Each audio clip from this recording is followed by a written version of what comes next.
A Hermit in the Himalayas by Brunton, Chapter 14, Part 2. Another slow-footed day passes, another turn of this restless, rotating globe of ours, another pleasant excursion with my Nepalese friend. We descend a forest-covered gorge to a depth of 150 feet or so, and then, holding to the tree trunks, make a horizontal deviation along a trail through the tangled undergrowth for some distance.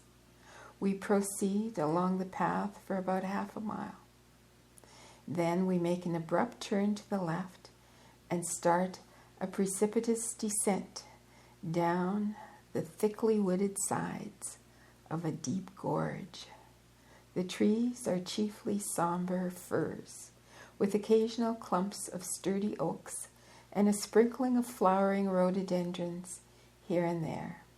Our journey begins to take on the coloring of a hasty flight from some wild beast, owing to the sharp gradient affording us no firm foothold and compelling us to move involuntarily so fast that it might be said we slide down all the way, steadied at dangerous places by our pointed alpine sticks.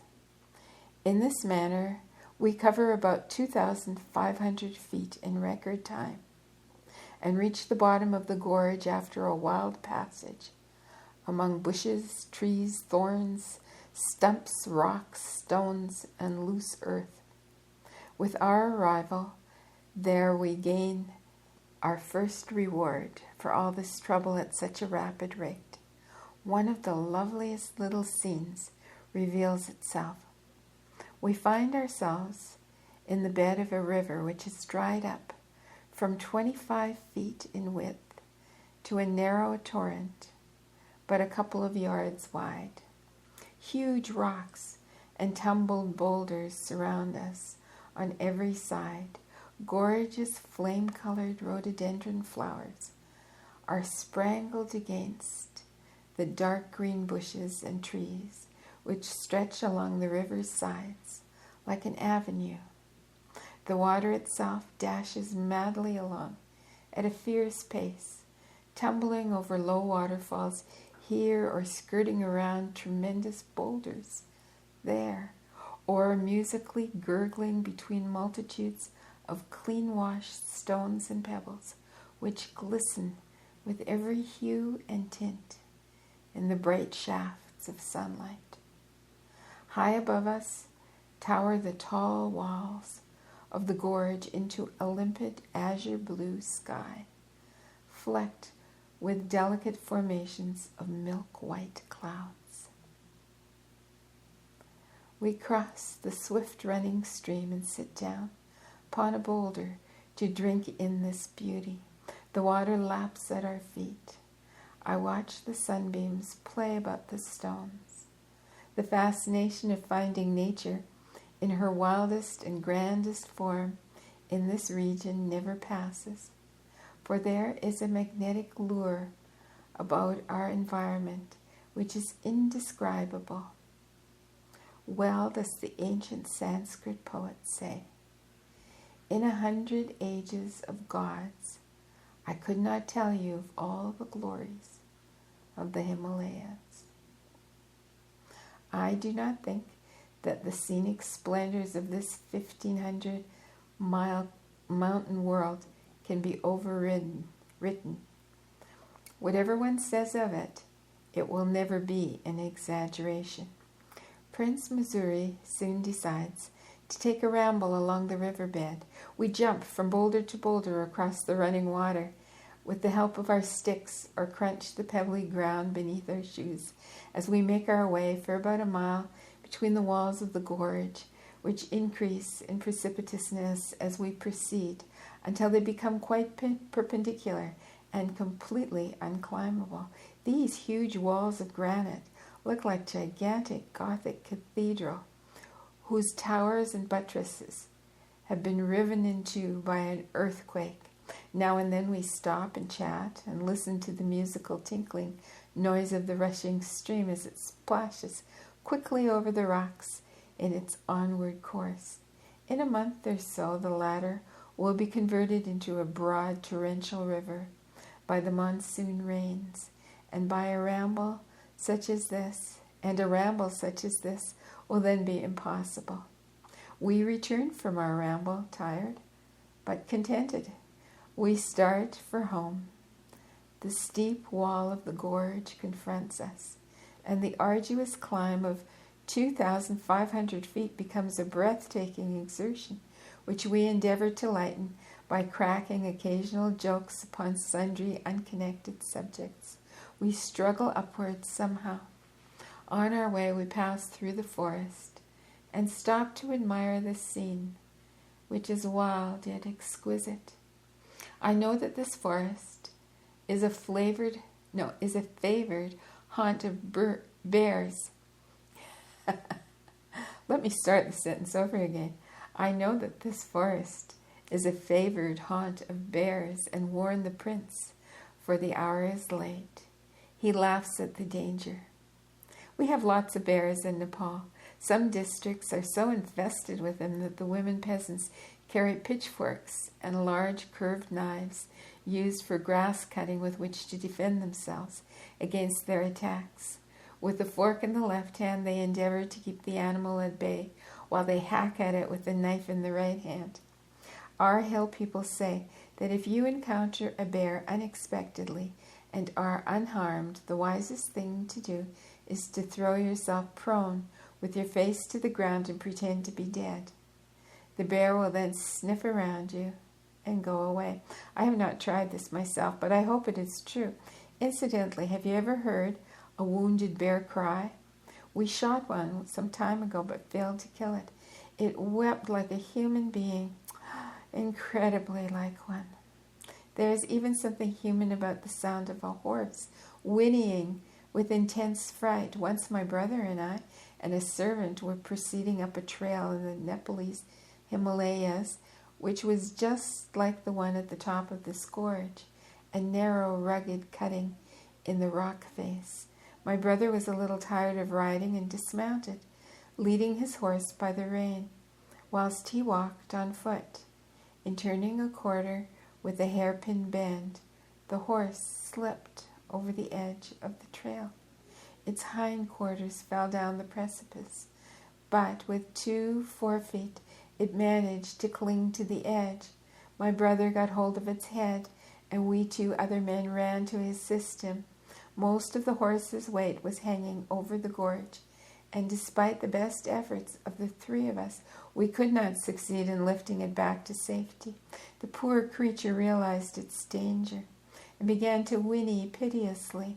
We did our utmost to save it, but the weight was too excessive, whilst our own foothold was too precarious. The horse's howls increased as its strength gave out. Its cries of fear and anguish became almost human. Finally, it slipped from our grasp and fell into the deep chasm below, moaning all the time until it reached the bottom, where it was smashed to a pulp. One of my servants has told me about a chance meeting with an extraordinary tribe of animal men who exist in a wild region of the interior of Nepal. They hide themselves well and always endeavor to avoid human beings. Their bodies are entirely covered with shaggy hair. They are smaller in size than men and women of our race, whilst their faces seem to be a cross between the likeness of a chimpanzee and a human being. Our native historical traditions have long spoken of this queer race, but it is nowadays very difficult to track down any specimens. Still, talking of animals, I must tell you how I once ran a race with an elephant. Several of us formed a party to go out big game hunting. We were mounted on elephants, and whilst crossing a river, one of the mounts dashed out of the water, tried to shake its rider off its back onto its tusks and to kill him. No argument is of any avail with a maddened elephant, so its frightened rider fled to another mountain, was taken on its back for protection. We got away as quickly as we could, and we left the rebel creature to itself. Unfortunately, We had to pass through the same spot later in the day, during our return journey, in order to reach our camp. There we found the mad elephant, waiting for us. It dashed at our party and caught hold of the leg of one man by winding its trunk around it, and in a moment he was dragged off the back of the mount and waved about in the air as though he were a flag. The man, thinking he was going to be dashed to death, shrieked aloud with terror, so loudly, in fact, that even the mad animal seemed to become a little frightened and let go of its victim. The man fell to the ground, but remained uninjured. He immediately dashed between the feet of another elephant and got away to safety. Balked of its prey, the infuriated creature became angrier than ever and charged into our party, dashing directly towards me. Here was a clear case of illustrating your proverb that discretion is often the better part of valor. I leapt down from the back of my mount to the ground and fled away into the jungle thickets. The mad elephant rushed after me, its trunk waving furiously in the air. I ran as I had never ran before. The perspiration streamed down me. At one moment I felt its hot breath against my neck, knowing that I could not possibly have defense against it. I put all my strength and all my reserves of wind into escape. I literally flew over the ground and escaped. I returned to the night meal with an appetite whetted by the keen mountain air, and realized, with Roman Cicero that hunger is indeed the best sauce. The food is then always attractive, whilst even ordinary tinned fare seems fresh and flavoursome. The 3 days which follow see a fresh journey to other points of the region. Thus, throughout the prince's timely visit, I become better acquainted with my own neighbourhood and obtain a little needed exercise for my body.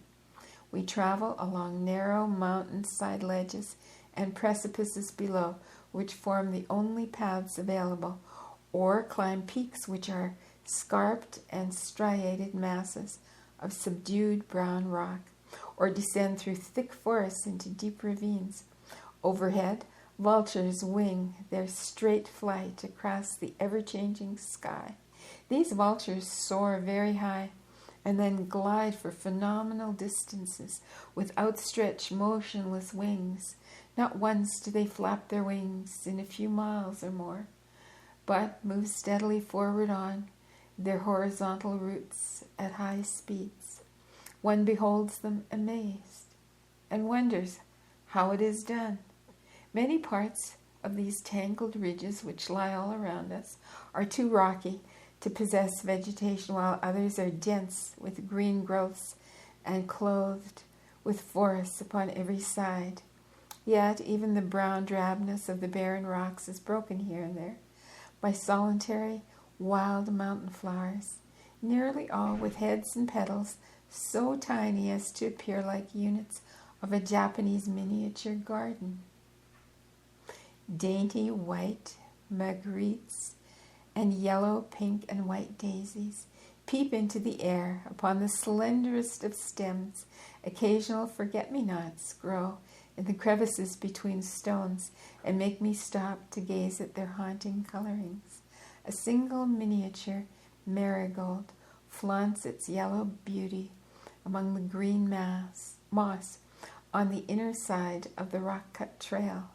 A species of the Himalayan wild raspberry bush, unavailingly yet often tempts us with its unripe vermilion fruit. Pink-veined wood anemones stud the forest floors. Exquisitely small-petaled violets are here too, and even the English yellow primrose finds a fitful existence. At the prelude to dusk, when the green peaks become purple-shadowed, the bare tracks are flushed with rose, and when the dying sun turns the snow ranges into gold-tipped crests, a heightened peace becomes the reigning king of Himalaya. In this serene, town-free silence, where no car siren hoots No tram clangs, no omnibus rattles, and no human crowd rushes. The days disappear into yesterdays with a gentle, imperceptible, effortless ease. Here and as far as the distant line where the earth and sky meet, if anywhere a man can know what contentment means and enjoy a true tranquility. Another bright afternoon arrives. The midday sun pours its vertical rays upon the earth. The drone of questing bees resounds through the air. Jackals, tiny wagtails, tomtits, and other birds hop and chirrup about on many of the moss-colored monarchs of the forest. Except for these delightful sounds of nature, there is an enchanted stillness in the atmosphere. One cannot believe that life is anything but good and kind and quiet. Yet, far away to the north, Europe rages with strain and tension and fear. A similar distance to the east, civil war splits the Chinese Republic into a broken vessel, while somewhere in the west the death rattle sounds in the throat of the Ethiopian royal house. In the crowded centers of civilization, microscopic men are running hither and thither, inflated with their self-importance and quarreling over the crust of a planet which in the last analysis does not belong to them. Here a score or more of high peaks squat perfectly still, with their heads uplifted above the planet, as though unconscious of their kingship, power, and grandeur. We sit in the shade of the bungalow veranda. Prince Musari, Shum Shere Jung Bahadur Rana, and I, ensconced in spacious cane-backed armchairs, and both replete with that contentment which comes immediately after an enjoyed and enjoyable lunch. Whether it is the surrounding peace or the mere entry of a stray thought that sets the other man talking of Buddha, I do not know. Anyway, he says, Nepal has contributed something more than good troops to the world. Do you know that the great Gautama Buddha was intimately associated with Nepal?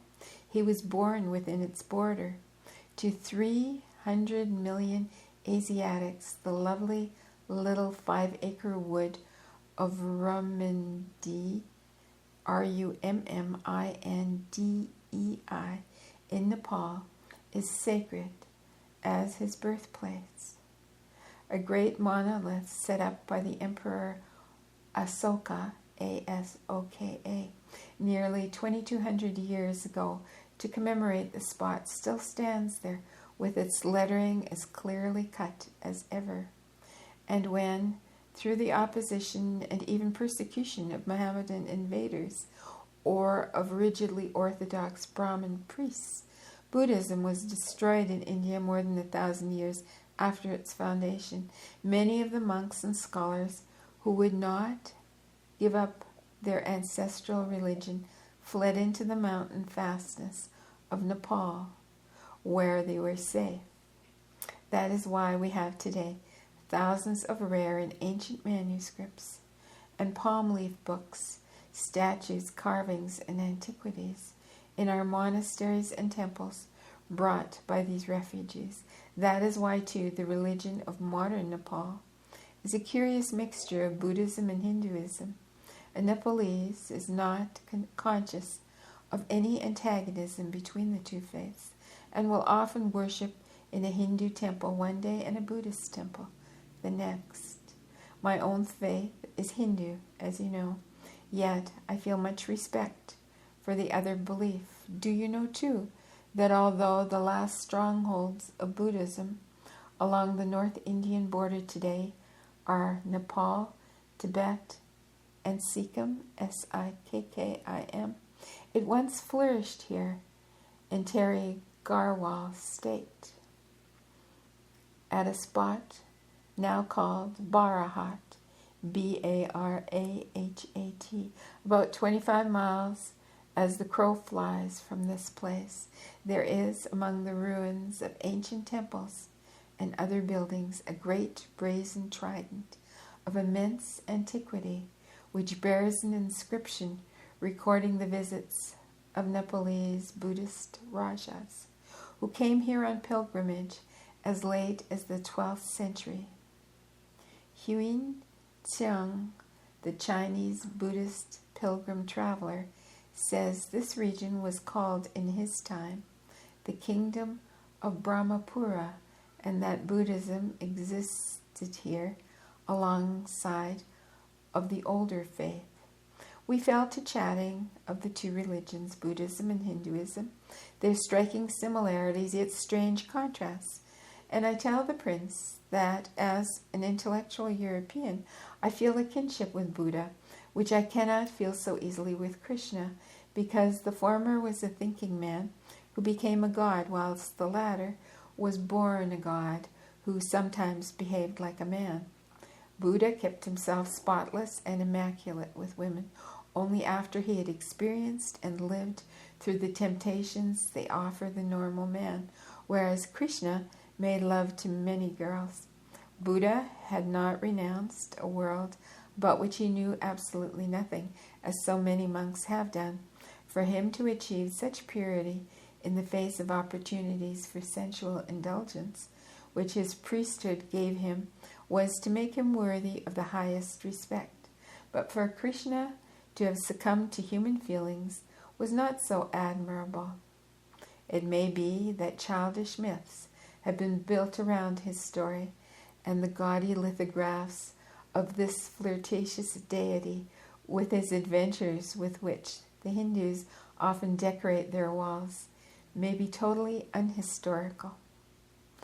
It might be wiser then to keep these tales in the background.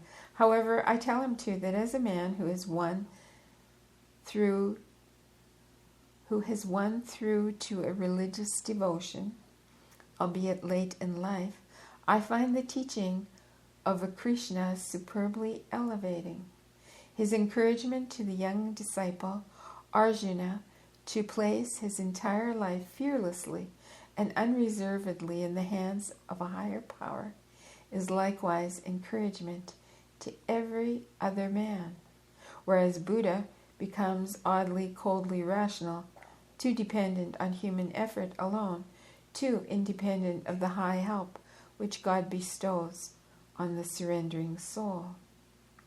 It is only in his dialogues with Arjuna that Krishna becomes superb, more lovable and even more adorable even than Buddha, for there he preaches no harsh, leaping asceticism as did Buddha, but calls for the human disciple from where he stands.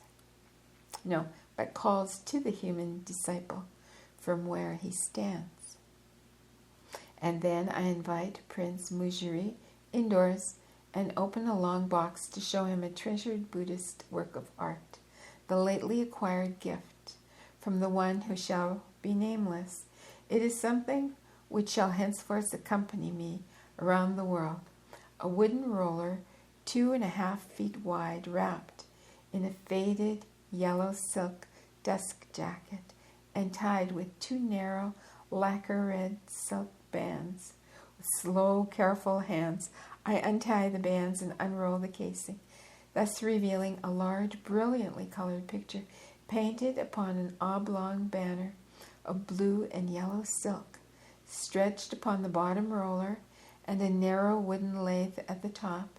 This beautiful representation shines out when I hang it from a nail in the wall like a polished sapphire in a plain metal setting.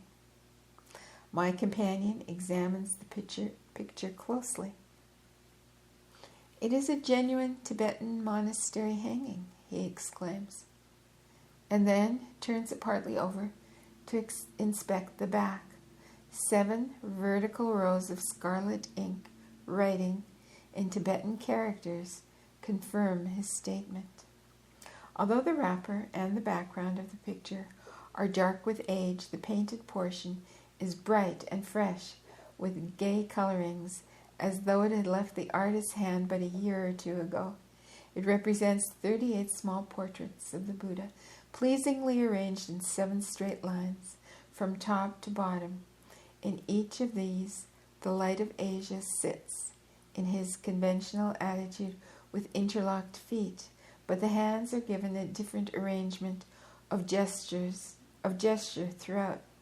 These 38 variants of hand posing are symbolical in meaning and bear profound significance, while the writing on the back is placed to correspond exactly with the miniatures. Thus, by holding the whole painting up to the light, these words read like key captions fitting each picture. They are not so in reality, but mainly repetitions of the phrase Om Ahum, OM-AH-HUM, as uttered by the lips of each figure, a mystic Buddhist phrase symbolizing many sacred and solemn meanings. The center of the whole piece is occupied by a much larger portrait of Buddha, still with feet intertwined in the famous lotus posture. His left hand rests palm upward and thumb upraised in his lap, whilst the right hand droops to the ground with outstretched fingers. He is the 39th Buddha, who carries for me a personal significance. We gaze long upon my treasure. Those statuette-like figures of the wise Gautama seem to bear with him a serene blessing, a sense of utter peace. How artistic is the rhythm of a whole ensemble, how exquisitely beautiful in pose and form. I must confess that the sculptured effigies or brazen idols of Krishna, which are so countless in Hindustan, usually leave me cold. His dancing, grotesque figure arouses no enthusiasm, bestows no benediction, and yet there is no shadow of a doubt that the message of Krishna was as divine as that of Christ, and both as informed with wisdom as that of Buddha. It may be that my modern outlook, searching for Greek simplicity of form and questioning, like Socrates in the marketplace, finds more intellectual directness in the homely words of the Buddha than the inspired revelation of Krishna. Yet Buddha, unfortunately, took existence too seriously. He might have taken a leaf out of the book of certain Hindu philosophers and seen it all as a dream, mere fussy agitation, a churning of the waves that leaves the ocean very much as it was before. Had Buddha known how to laugh at life, Asia's religious history would have been different. But I must rewrap my trans-Himalayan treasure and put it tenderly away for the while. Then the Nepalese prince prepares his farewell. I thank him for the delightful surprise of intellectual stimulus which has come to me so unexpectedly through him after so many weeks of soliloquizing among the trees, the rocks, and the ravines.